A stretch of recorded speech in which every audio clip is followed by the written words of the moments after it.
This is the Whole Care Network.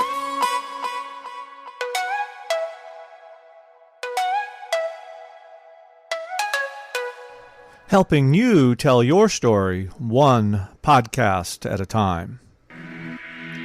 Content presented in the following podcast is for information purposes only. Views and opinions expressed in this podcast are solely those of the host and guest and may not represent the views and opinions of the Whole Care Network. Always consult with your physician for any medical advice, and always consult with your attorney for any legal advice. And thank you for listening to the Whole Care Network.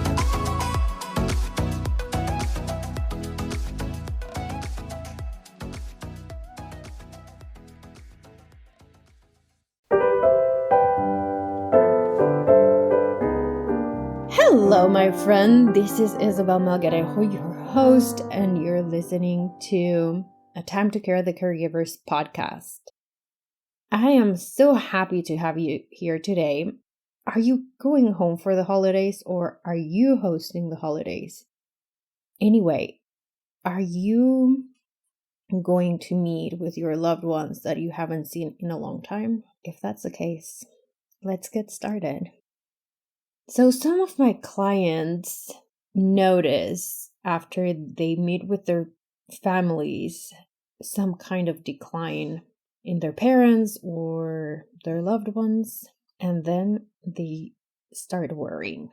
I completely understand you. If that's your case, if you've been in that scenario, if you have experienced that, I completely understand you. For the most part, if you often see your parents, you don't really notice the changes. It's like having a puppy or having a young kid. You don't really notice the changes. Maybe you notice big accomplishments. They took their first steps. They started growing their first tooth. They finished elementary school. They got their first ballet festival. They won their first championship, whatever it is.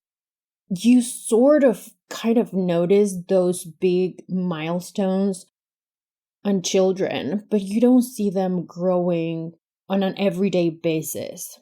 Maybe you notice when your kid gets taller than you, but for the most part, you don't notice those changes unless they are kids that you see every year, every many months. Then you notice them more as if they were your own. And the same happens when we're getting older. We don't notice things until there is a big milestone or a big event that changes absolutely everything. So if that's the case, if you are in constant touch with your loved ones, probably you're not going to notice big changes. But when you're home for the holidays or people are coming for the holidays, they will. Either you will notice the changes or other people will notice the changes. So one way or another, most probably if you're in that scenario, you can expect to have a difficult conversation. Or you will be thinking about having that conversation. Either you're going home for the holidays and meeting with someone and you notice something and you know that you have to speak up, or somebody else will want to speak up because they notice something. And I want to talk about this because I don't think we talk at all about having difficult conversations. We were never taught in school how to have difficult conversations, how to debate, how to listen to others' perspectives, and how to convey our message. I don't know, probably you had that training. I didn't. And because I didn't, it took me a very long time to figure out how to do these kinds of things. So I want to make it easy for you if you're in that situation. Either you're going to be on the receiving end of a difficult conversation, or you have the need to prepare for one. If you're preparing for one in any event, it doesn't matter in which role you're in. I think if you're going to be meeting with other family members throughout this holiday season, I think it would be a really good idea for you to understand where all these people are coming from, what are their perspectives and why they think the way they do. And because you're meeting for the holidays, most probably you know them pretty well. Maybe you understand their perspectives, you know their lives, maybe not all of it, but you know a lot about these people, their family or close friends, and you have probably shared a good chunk of your life or many years with these people. They're not strangers. So try to understand where their perspectives are coming from. And even if you're in the receiving end and the conversation becomes a surprise, it is going to be way better if you understand where these people are coming from than if you are just being surprised by the conversation. And something that is very important, even if you're in whatever point, there might be some cases in which people are actually trying to hurt somebody else. I'm not saying that doesn't exist, but for the most part, people want what is best for our loved ones. So we have to understand that. And once we understand where people are coming from, it will be way easier for everybody to come together and have these difficult conversations together. Once you have done that, once you have made that conscious effort of where these people are coming from, and you either want to have that conversation or you're just put in that position of having that conversation, first of all, don't take things personally. And I know this is harder said than done. I know this is I know. This is a tough one because when they're saying, and sometimes and many times, they will come and say, you did this or you didn't do that. And that is so hard to take because we put ourselves on a defensive mode. And when we put ourselves on defensive mode, it can actually ruin absolutely everything. So if you're going to start a difficult conversation, I would highly recommend that you focus on the problem, not the person. And the problem can be whatever it is. And I remember this from some programs, negotiation programs that I used to participate in. And every time they would talk about focus on the problem, not the person.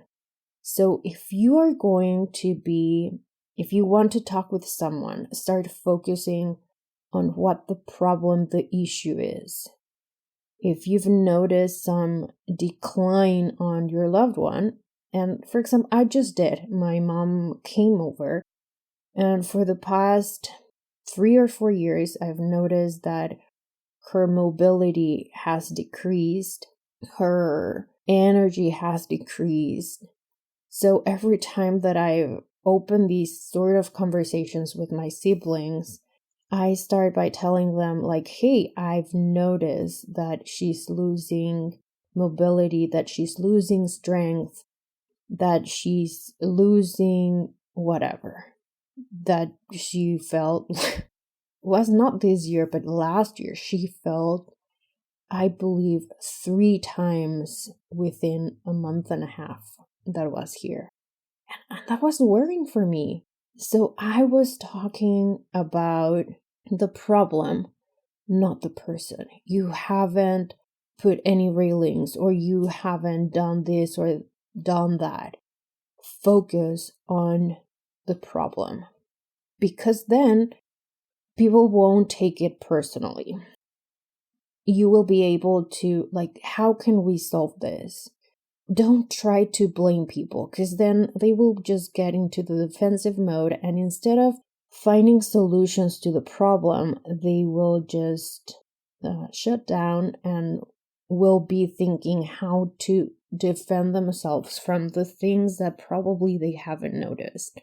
And that's how I started. Like, we don't notice how kids grow until we put some time in between us. Like, I don't have children, but my nephews, the ones that I saw growing up, and I would see them every week or every 2 weeks, and I was all the time with them. I never noticed how much they grew. And my younger nephews, every time that I see them, they're so tall. They're a completely different person every time that I see them. So the same happens with the older people. We don't notice. If you're going to be having that conversation, just be gentle and focus on what the problem is. Maybe people haven't noticed. Maybe they're in denial and they're grieving. Maybe they don't think it's a big deal. And we don't know what's in their minds. And whatever it is, maybe we will never know. So hard with the problem, gentle with the person. Okay? And what if you are in the receiving end? There can always be someone who's like, you haven't done this. They start raising their voices. They start yelling. They start blaming you. This one is harder. This is harder because you're going to get into defensive mode right away. And I don't blame you. I get in defensive mode right away. Sometimes we get into these defensive modes even without us wanting to. I can tell you, I go into defensive mode right away, especially with people that I know that judge me and go hard on me. I just go on defensive mode, and I don't care who that is. I can totally tell you this. I am the first one to just jump. I don't like this about me, but I am probably the worst person to give feedback to. I just go into defensive mode. I need to be very conscious about it. And if I ask for feedback, I know that I will just listen and then take those comments with me and then think about it and then make my own decisions. So if you are on the other side and you feel that you're going to be in defensive mode, what I usually do is I just let the conversation end. I don't respond. I don't say absolutely anything. I take notes figuratively. I pay attention to what they're saying. And I take those comments and I take those words with me. And once I am not agitated or excited or upset, or I don't have any feelings around that conversation, then I go back to what they told me and think about it. That's the best advice that I can tell you. As I mentioned before, I go on defensive mode very quickly. I have no patience at all. Like, I don't accept anybody raising the voice. I will go back and raise it even higher. And if I have to yell with all of my might, I will. If I have to, I don't let people nothing to me. But when they are telling you something, maybe we just want to stop and listen. And if you don't engage in the conversation, if you notice that you are going to be attacked and they will blame you, you haven't done this, and how there you haven't noticed this, you've done wrong all this, and you feel attacked, just listen. Listen, pay attention to what they're saying. Just let it go. Let it die. And then go back and think about it. And if you have questions, go back and, hey, you mentioned this. Be curious.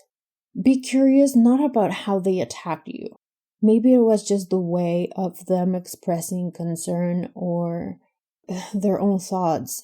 They may or may not have a point on telling you things, but be curious. And if you're getting upset, just walk away. That's the best advice that I can give you. And when you are calm, when you are in a neutral mood and feeling neutral, then you go back and revisit that conversation, what they said and why. If you start being curious, like, hey, why did you say this? You mentioned this and I would like to be. And you can actually set the grounds if you're going back into that conversation. You can actually say, okay, you came to me, you were yelling, you were doing all this. Let's revisit this conversation and these are going to be the rules. And make sure that when you're having that conversation, you're in a good state of mind. And that's for absolutely everybody. If you're having a conversation and you're feeling upset, angry, agitated, that's not going to go well. Absolutely not. Don't do that. But if you set yourself in a good state of mind, where you're calm, where you're confident, when you have gone through your conversation mentally and probably even you have written the most important points, then you can just take it slowly and be curious and have that conversation. Okay, my friends, this is all for today. I am going to ask you for a huge favor. If you're listening to this, take 2 seconds to review the podcast. I would really appreciate that. And I am wishing you a very happy holiday season and talk to you soon.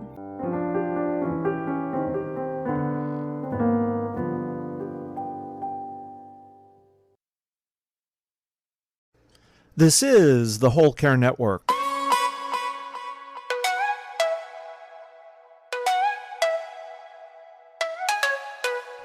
Helping you tell your story one podcast at a time.